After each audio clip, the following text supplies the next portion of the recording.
of the roots that this culture's within. Black, black, black. Deep are the roots and tall is the tree. The seed don't fall far, and that is we. Black, black, black. They say the black of the berry, the sweet of the juice. When you see us in the dance, see how we get footloose. Ancestors flow through the way that we move, feeling hella divine, channeling Oshun.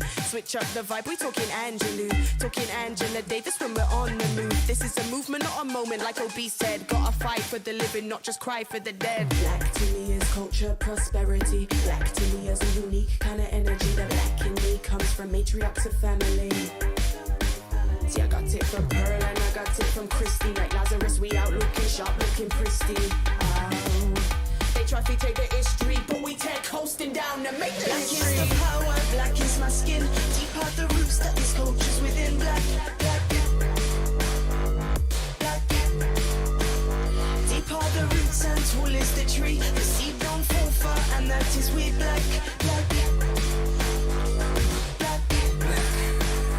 Black is the power, black is the color. Black is way more than the word that you utter. It's deeper than me calling you my sister or brother. Black is the movement, let's love one another. See, black is the roots coming from my grandmother. Deep and strong, you can't take me for no sucker. Try take my history, of that you can't strip me. Try violating everything I get grizzly. Ting get mad up, some boy get bad up. See me on street, dress code, that's black up. Racist boy, I can send for the back up. No long talk, me now, you know we not chat up. Righteous step, anytime me roll out. 100% now me never hold out. Walk with pride, never in a no doubt. Say, walk with pride, never in a no doubt.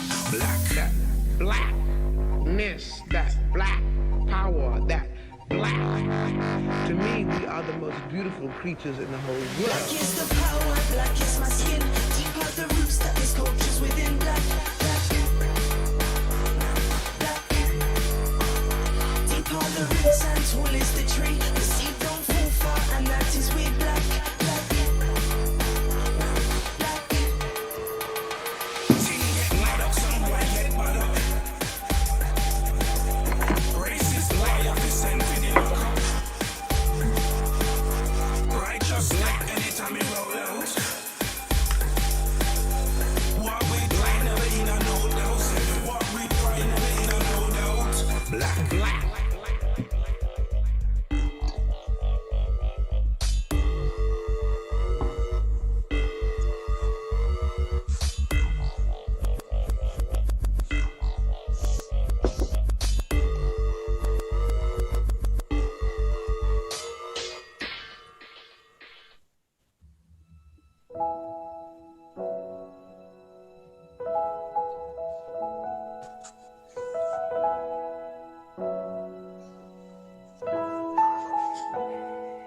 You got me falling, falling for you. Got me calling, calling for you. I know it's hard, but we can find a way to break the ice. I really want you, the reason that I'm still alive. Stay up for late night, can call me anytime. When it all falls apart, I'll be out there to shine a light. A light, oh. I need you by my side, oh. You got me falling.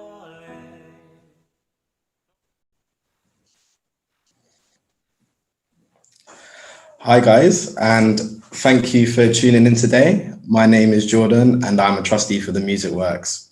I'm hosting today's session alongside Emily as part of the team supporting the Youth Advisory Group. Today, we will be discussing our journeys in music with a particular focus on the challenges we've faced along the way. Today, I have 4 guests. Would you guys like to introduce yourselves, starting with Grove?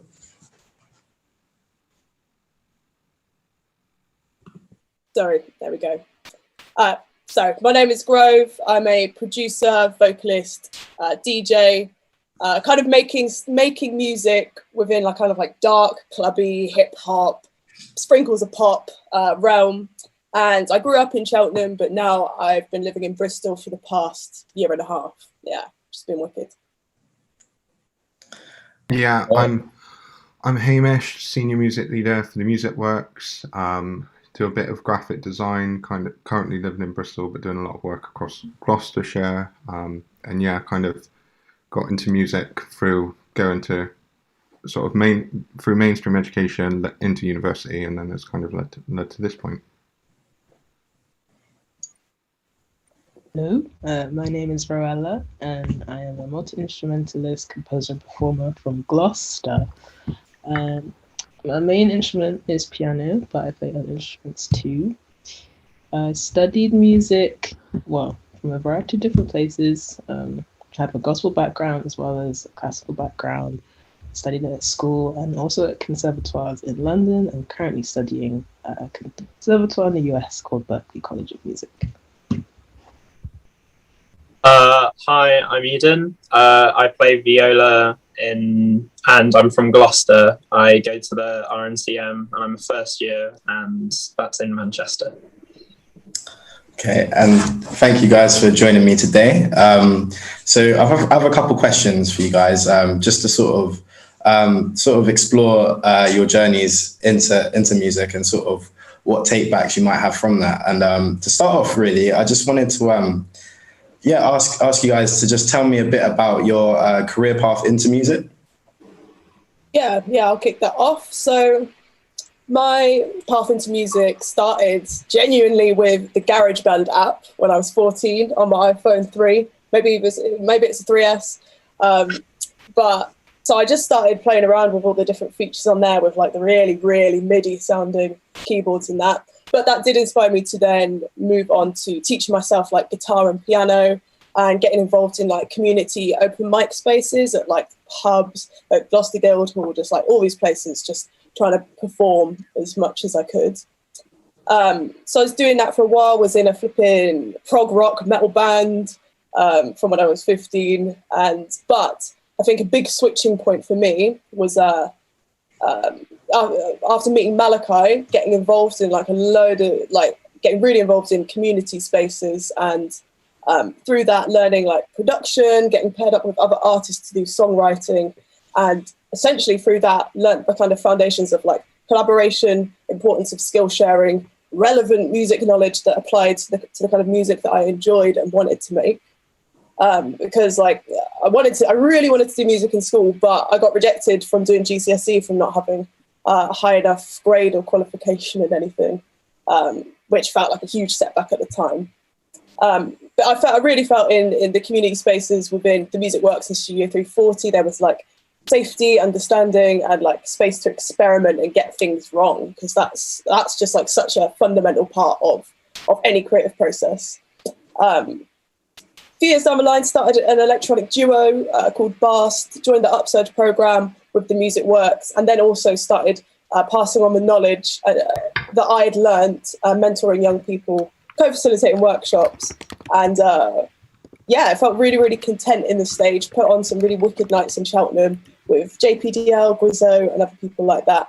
But yeah, then eventually, a year and a half ago, moved to Bristol, applied all of this experience, knowledge, and experimental space to making tracks in Bristol, and it's been going really, really well since that point. It's me. Wow, that's interesting, especially about not being able to have the qualification, to actually like move forward through schooling and stuff like that. That's really interesting to me. I mean, Hamish, what would you say to that question? Tell me a bit about your sort of path into music. Yeah, sure. So mine slightly similar, but there are a couple of differences. So my first kind of access to music really was in secondary school, where I had an older brother who was into music, and he had a lot of friends that were musicians. So it kind of felt like once I went to secondary school, I was really going to find my place within music, because I sort of looked up to those guys, and he had a big circle of friends that were into it. However, when I joined, similar to Grove, there wasn't really anyone in my school that kind of either made the music that I was into, taught the music that I liked listening to. So it was just like me and this one friend sort of that would do stuff, but it really wasn't like, didn't fit necessarily in the curriculum box. So kind of had piano lessons or like 6 months of keyboard lessons really early on, but ended up stopping that because I wasn't excited by it. I wanted to learn the instrument, but I wasn't excited by the lesson process. So stopped that for a couple of years and only picked it up I think it was doing BTEC, sort of BTEC GCSE and BTEC A-level equivalent. And that was really when I sort of found my lane somewhat and was super passionate because I got to do projects that I was into, and it was sort of I was really supported in doing the things that I wanted to do. Then kind of went on to university to study popular music at Uni of Glos, where there I met some really good friends. We started our own project, a band called Watercolors, which then we went on to play some shows, do tours and whatnot. And during university, that's when I was introduced to community music and Music Works. So similar to Grove, the band that I was in went on the Upsurge program because Music Works could see what we were doing and wanted to support us. And we were really keen to kind of branch out of the uni bubble, in the sense of like, it was great that we were doing all of this stuff, but it was really important to us to get to know the local scene and what's happening locally and who's in the venues, who are the engineers, what's happening in the festivals and whatnot. And we were super supported in doing that. And then through that, I was just kind of went back to Bristol, did some promotion work and venues across Bristol, meanwhile doing the Music Work stuff at the same time. And then that kind of naturally progressed onto a full-time position as a music leader, which was a job I had no idea even existed until I was about 20, 21, which is, super surprising. So that's kind of where I'm at the moment. Okay, cool. So it sounds like a lot of collaboration. Oh,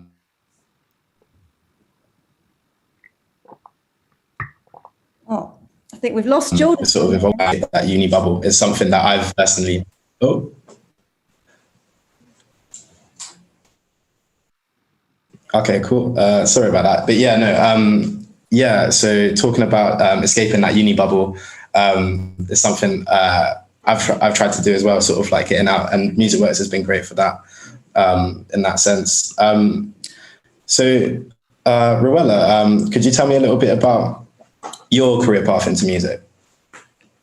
Okay, so when do I start?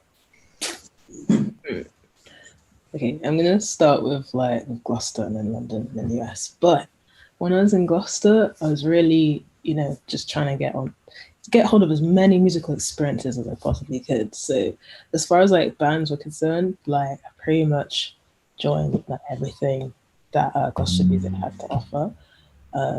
Growing up, I did the Gloucester Youth Jazz Orchestra, Gloucester Youth Wind Orchestra, and composed some pieces for the youth orchestra as well, which were all just incredible experiences, really.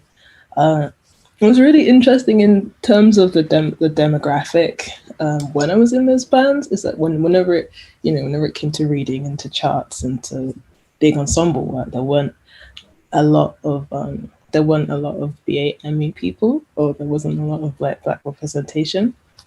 So a lot of the time I was the only one.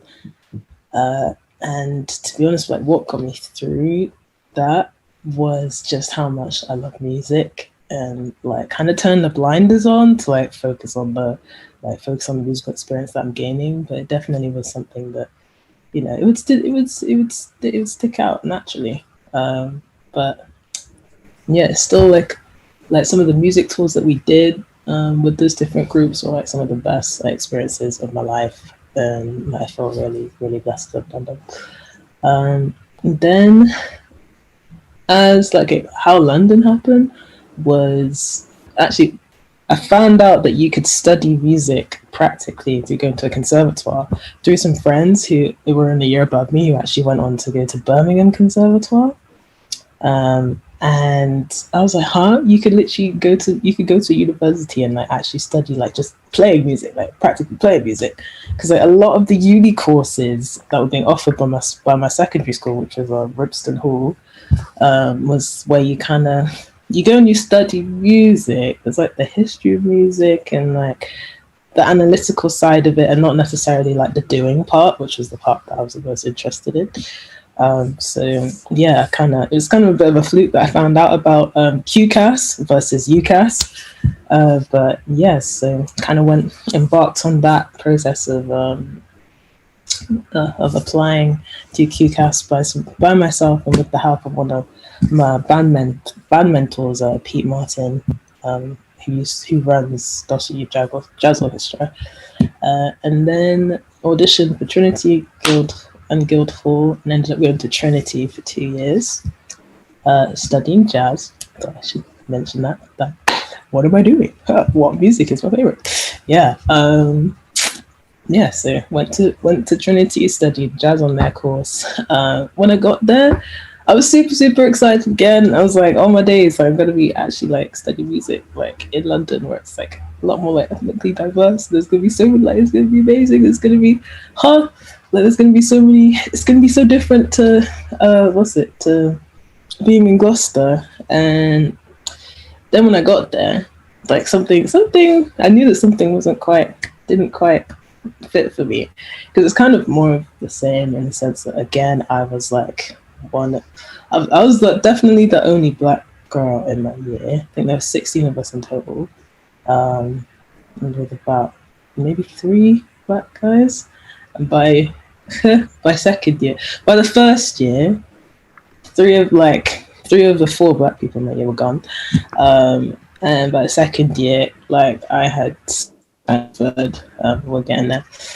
But yeah, like, what was really interesting about that experience was just like, I was going to study jazz, and then something just didn't quite click right with how it was being taught in the conservatoire. Like, it was from a very kind of like, I don't know, it's just from a very like classical point of view, which isn't quite how you can break break jazz down.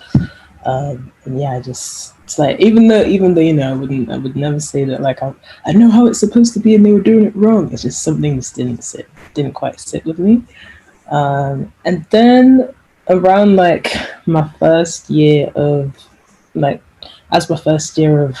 Trinity came to a close, I got the opportunity to do a summer course at Berklee College of Music that was led by Terry Lynn Carrington. That summer course was absolutely insane. At the end of it, I auditioned for actually study. I was like, why not? Let's see what happens. Let's see what happens if I just audition for the actual school. I auditioned, and at the end of the 5-week concert, I found out that I'd been awarded a full tuition scholarship to go and actually join the school in the US, which was insane. I thought I was all set, and then found out that in order to take up that place, I had to like prove that I had $29,000, and I was like, 29,000 what? Like, I get so excited when I just about make £100 for my birthday from relatives. So like 29,000 was like, what?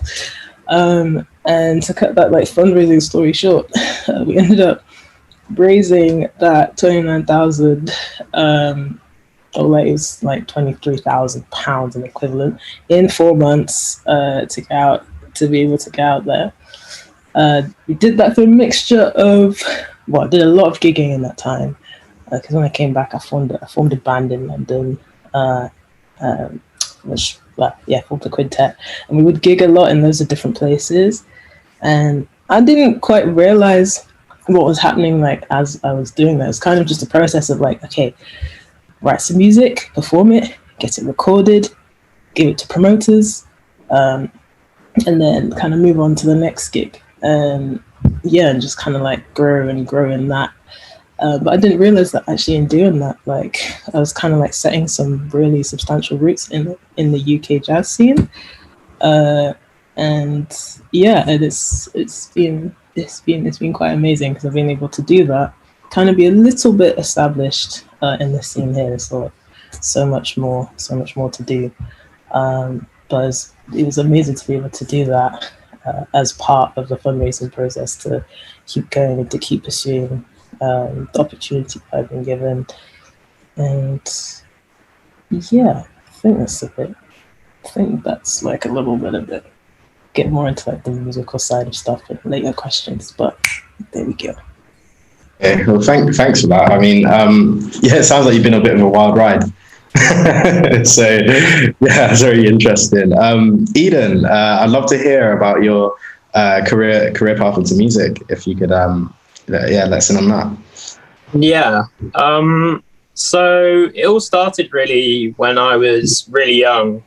I don't really know what age, but I was like toddler kind of period. And I think my family were sitting having a coffee in Stroud, and there was a string quartet playing on the street. And well, I don't remember this, but my mum said I was just like drawn to it, and she couldn't really take me away from it.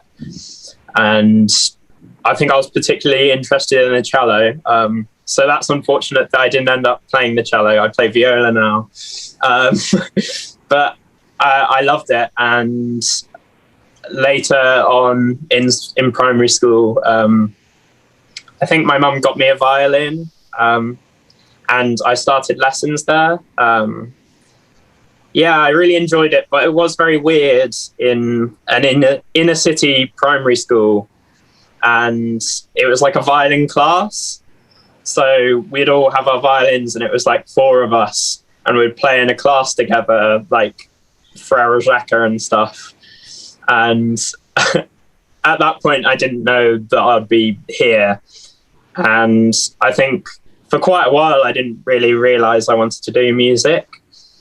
I always loved it, and it was where I saw my friends and stuff. I would go, and on the weekends I'd go to the Five Valleys Music Centre in Stroud and play with some friends there, and we'd mess about a bit in the choir and sing some lyrics and exchange some of the words for relatively rude ones. Rude for like an 11-year-old, that is. But I think I really realized I wanted to do music when I was kind of taken away from it. So in GCSE kind of time, I got a tumor in my jaw, and that meant I had to miss a bunch of my GCSEs, and well, all of my GCSEs, which was kind of, that sucked a lot. And then the same thing happened in year 12, which meant I had to resit a year. And through all of that time out from school and friends and stuff, I was listening to music all of the time. I was kind of keeping me going a bit. And I enjoyed it, and I loved it, and I listened to it before going into surgery and stuff. And I really missed playing my viola at that point. And I missed playing with my friends and playing in groups. And I came back to it, and although doctors were like, oh, you can't play too much, because it was in my jaw on my playing side. And they were like, oh, you can't really do it too much. You should stagger yourself in. I kind of was a bit naughty and did probably too much. And I knew that I wanted to do that in the future. And I dedicated myself to that in sixth form. And through this time, GAM really helped me with bursaries and stuff, because at that point I was being funded by my single mother, and I got lessons and stuff that I probably wouldn't have been able to afford otherwise. And I could really live my dream out on what I was passionate about. And yeah, I'm really thankful for that. And I got into a good orchestra, the CBSO Youth Orchestra, and that's absolutely phenomenal, with like professional conductors and stuff. I don't know if you can hear the police outside. Manchester being the busy city it is. Yeah, and through these lessons and through my teacher, Laura Galetta, it really inspired me to get where I am. And I worked so hard after not being able to practice for like a year. Yeah, I'm lucky to be where I am, to be honest, because there's been quite a lot of setbacks along the way. Okay, cool. Well, that sounds like we've all sort of been on a bit of a wild ride then, by judging by these stories. And there's one thing that sort of like I can see between all of them is that they're very. I think there's a term used like squiggly careers, and it's about how you kind of end up going like your path ends up being kind of like that. Thanks for sharing that, guys. I actually wanted to get onto, because I know I actually wanted to get onto this question here. So, specifically, starting with you again, Grove, can you tell me about your first experience with first access with music? For example, like in schools or, in primary school, some people's first experience with music there, sometimes it's at home. If you could just tell me a bit about that, that'd be cool. Sure. So I think my first access to making music with other people, before it was a very insular thing, but my first experience with making people-based music creation was through the Music Works, but more specifically, I responded to a call out that Malachi put out on like a Facebook page, when I sent it through this open mic that I've been to, and then we organised to meet up after that, and he introduced me into the Music Works as an organisation, paired me up with a vocalist and guitarist called Greg to work on songwriting. I showed him these GarageBand demos that I've been working on, and he signposted me to production workshops that were happening in the studio.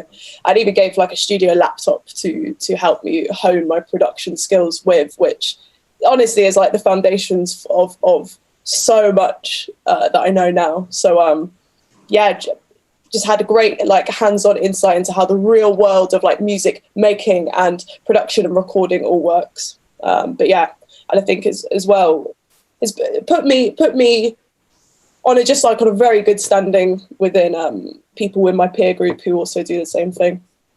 Yeah. Yeah, that sounds brilliant. It sounds like you really had like a practical first step, Fully practical. Yeah, which is really important, I guess, and we don't see too much of in certain areas. So yeah, that's really good to hear that. So Hamish, could you tell me a bit about your first access with music? Yeah, I think if I go like way, way, way back, obviously like secondary school was kind of the first time you probably take interest, or I took interest, but like I definitely was potentially offered something like harmonica or flute lessons or something in primary school that was, it's kind of interesting, but it wasn't necessarily something I was super passionate about at the time.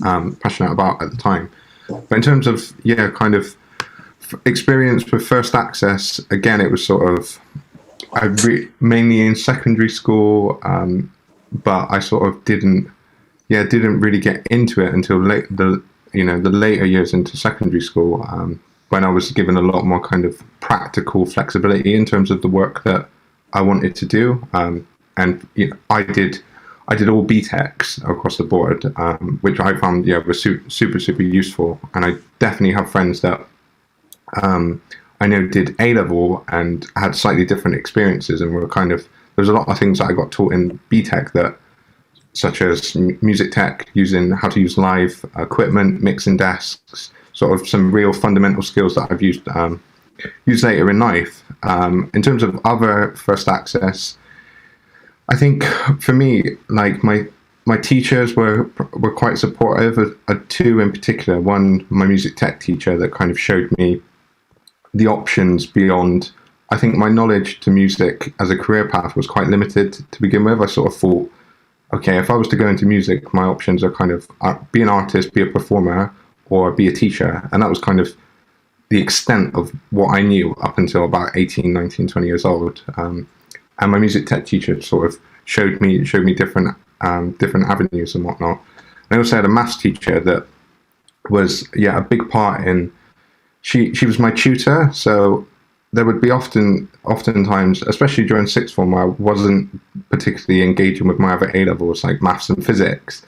And as my maths teacher, she wasn't too pleased that I was missing the odd maths lesson to stay in the music block. However, as my tutor and as my mentor, at the same time, she could see the spark and how passionate I was about what I was into, and then fully would kind of not that I condone the behavior, but occasionally she might turn a blind eye and she would support me in that aspect, which, you know, was super vital. And then years on, she's since been to gigs of mine and stuff, so it's kind of been really full circle. So I think that was sort of my initial first access and kind of those really important figures. Okay, cool. So that's quite interesting about, you know, I think everyone has similar experiences in school, you know, with the recorder, you know, especially with like recorders and things like that. Ro, could you, sort of tell us about what that was like for you? It's like my first ever hands-on experience of music actually was inside my home on the piano that we had. My nan had bought it for the family when she just moved to England, and she'd always wanted to play piano, but never really got the time because she was like working 3 jobs to provide for the kids. And then my mum and her sister, they kind of dabbled in it, but they never really, they never really wanted to take it all the way.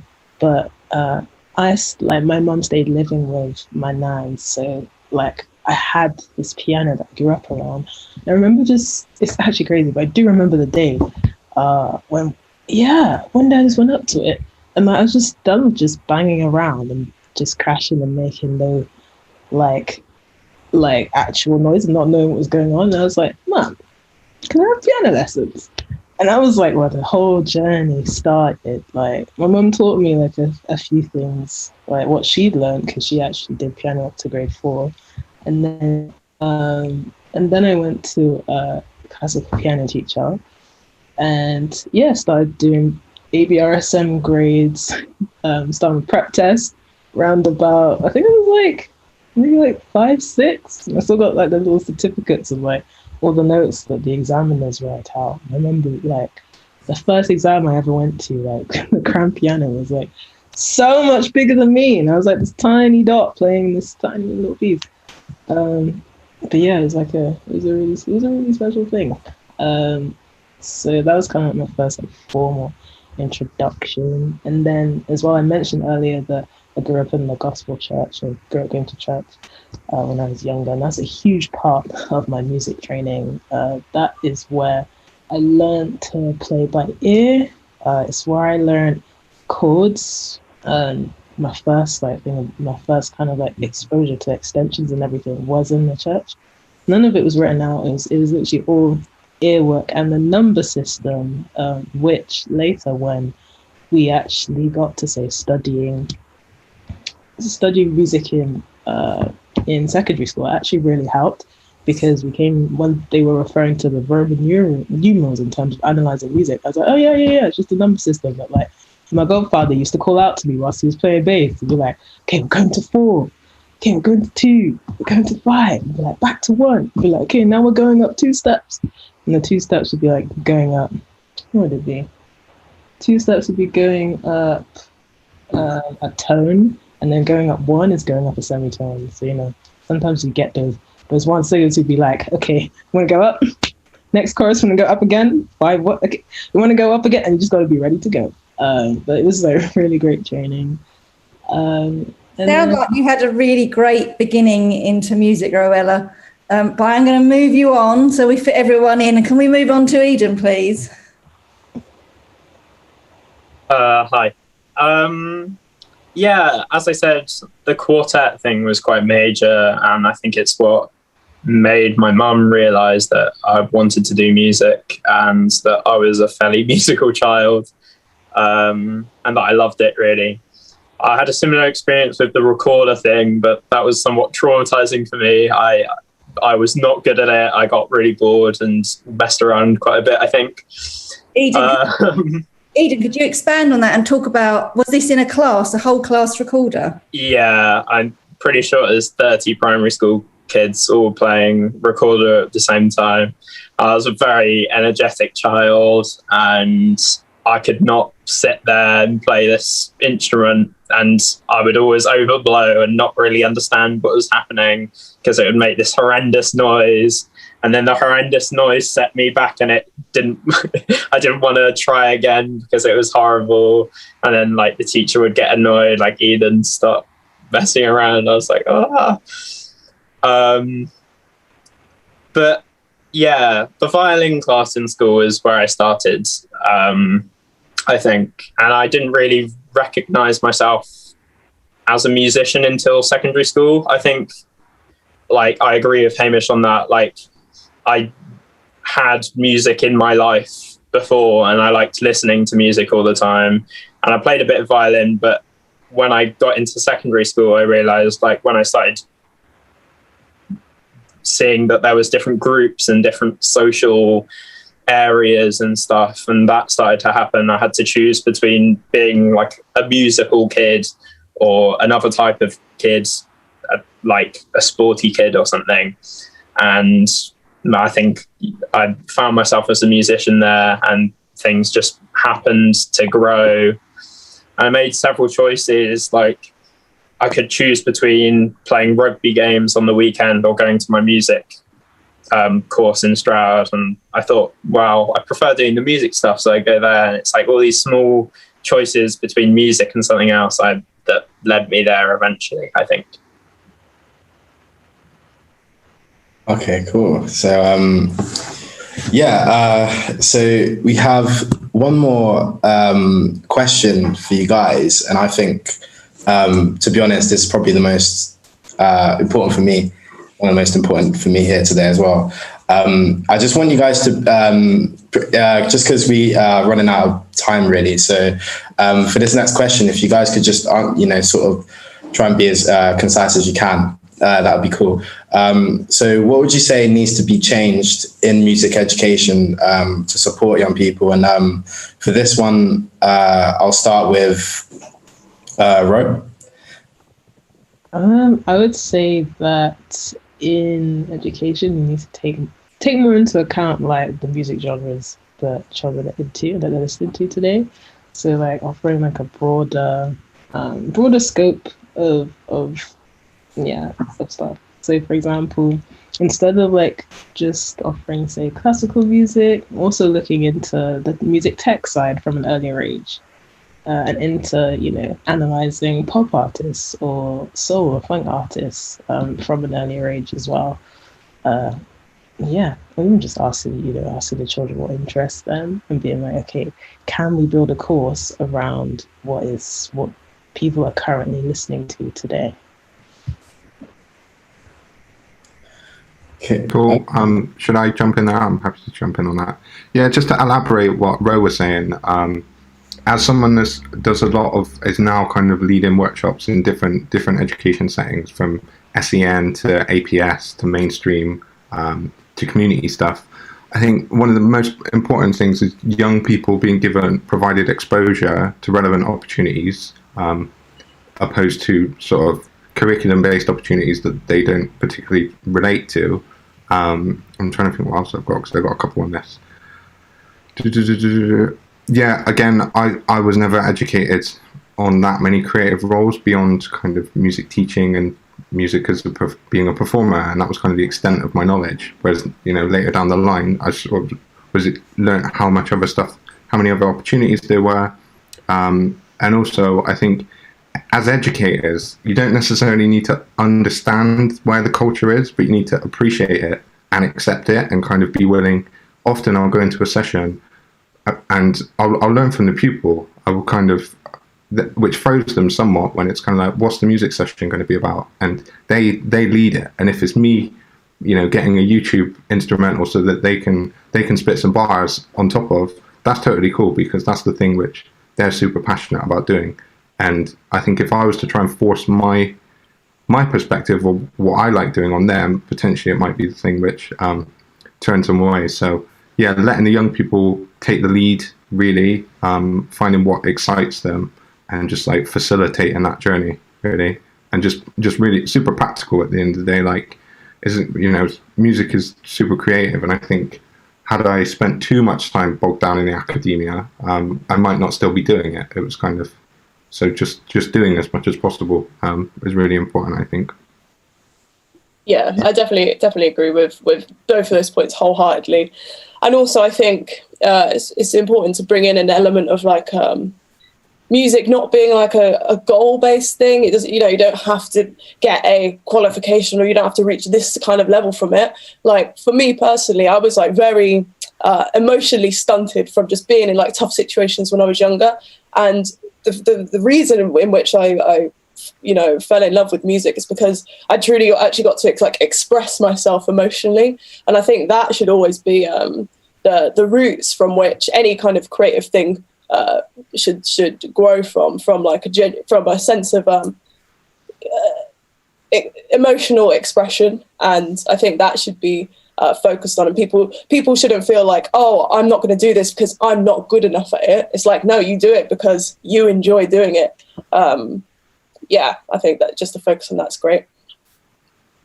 Yeah, I guess from a classical music side, because that's my main background, my main thing, what needs to be changed is, I think a lot of organizations and like in school and stuff, people look for how good you are at the time, which has a huge bias towards the people who've been playing since they're like 2, and their parents have always been able to afford lessons, and they've always been playing the instrument, and they've kind of been forced to do it. But what they should be looking for is for potential and for love, because you're giving places in colleges and in orchestras and stuff to people who don't love it, where you could be giving it to someone who really does love it but hasn't had the opportunity so far and could make a huge thing out of it. I see people at college who don't really want to be here, but they're here because they happen to be good enough, because they've been doing it forever, and because they want to have a uni experience. And that's so unfair to the people who could like really love their place here, I'm quite passionate about that, and it kind of annoys me because even some of my friends feel like that, and that's upsetting. But it is how it is at the moment, and I wish it would be different. That's excellent. Fantastic answers to everything. Before we let you all go, we have actually got a question from somebody viewing. Do you think it's imperative to study music in an academic facility in order to progress as a musician? Lots of musicians in the past have had very basic jobs or different academic study. Would anyone like to take that question? I think, it's not necessarily important to study within an academic facility, but I do think it's important to be able to experience music as part of a community. And I think that's what's so often denied to people, because these people who, have been working basic jobs and then, still manage to succeed really, really well within music. It's just imagining the potential of that person if they'd maybe been part of like a music community from a young age and have learned the skills through that. Just to add to what Grove was saying, for me, the community side of things was really the turning point, when it was kind of, I was exposed to all of those different opportunities, and that really kind of, working with the Music Works was really sort of important in terms of like the development for me going into kind of setting me up into a creative career. And I don't think specifically just doing education, sometimes I think you can get music teachers that they've never left education. So it's kind of like, what experience are you bringing to a young person, not only from a inspirational point of or a mentoring point of view, but just, what kind of life experiences are there? And just being provided opportunities to make music in and out of mainstream is really important. Okay, I'll add to that. I don't think it's absolutely like it is the only way you can do things at all. But I think lots of people don't have access to it, and they're severely stunted by it, and that shouldn't be the way things are. And I think that if I didn't have the education and like the opportunities to be where I am now, I probably wouldn't make it as a musician, which is sad. I think, but if there was like an apprenticeship or something for what I wanted to do in the future, I would absolutely just go for that. And I think something like that would be absolutely incredible if it actually existed. Like, I don't think I would need to go through 4 years paying $9,000 a year for just like viola lessons and groups that I'm not even going to at the moment, you know. But it is how it is at the moment, and it's sad. Also, just to add finally, one thing we all mentioned in previous conversations that I'm aware that we didn't discuss today was YouTube and learning stuff on YouTube and how vital that was outside of the class. That we've all spent so long just watching YouTube tutorials about like how to play piano and how to play keyboard and how to learn Logic Pro and all these like online resources that just are absolutely vital in terms of like how definitely how I got to where I am now. And I know a lot of the guys will agree. I think sometimes YouTube can be considered an uncredible resource in terms of the mainstream, when in actually, you know, there's such a wealth of information on there that, you know, is super important to just dive in and get stuck in. Before I let Jordan wrap up, I've got another question. We'd like to know how we can listen to the music that you're all making. So for anybody listening to us today, where can they hear your music?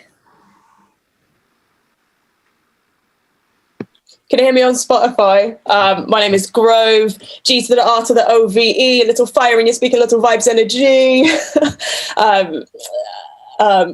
Yeah, I released an EP about a few weeks ago, so it would be wicked if you wanted to check it out. Right.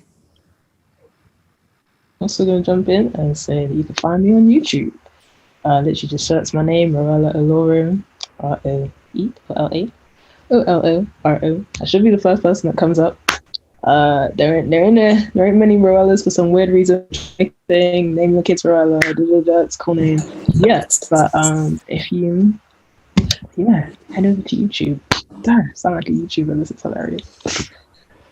Woo. I've got a couple bits, but nothing like super recent. But there is stuff out on the internet. So mine would be the band Watercolors, and then there's a few different bits and bobs on the Music Works YouTube channel, just like collaborations we've done over lockdown and stuff with young people. I wish I created more, to be honest. But I'm mostly learning at this point. So I guess you could find where I create music on RNCM social medias. So that's the Royal Northern College of Music and CBSO Youth Orchestra concerts in Birmingham when they start up again. They are absolutely phenomenal and we get amazing reviews every time. It's just amazing when a bunch of like 100 or more young people are all playing in an orchestra together. It's amazing. Okay, thank you guys. Thanks so much for your time today. There's been some real gems in what you guys have been saying, and I hope that everyone's found this conversation useful. I'd also like to thank Emily for helping me co-host this, and Lee as well behind the scenes, making things work. I'd like to just remind everyone to keep an eye on the Music Works social media, to keep an eye on the other events of the conference. And thank you guys for watching, and catch you guys soon.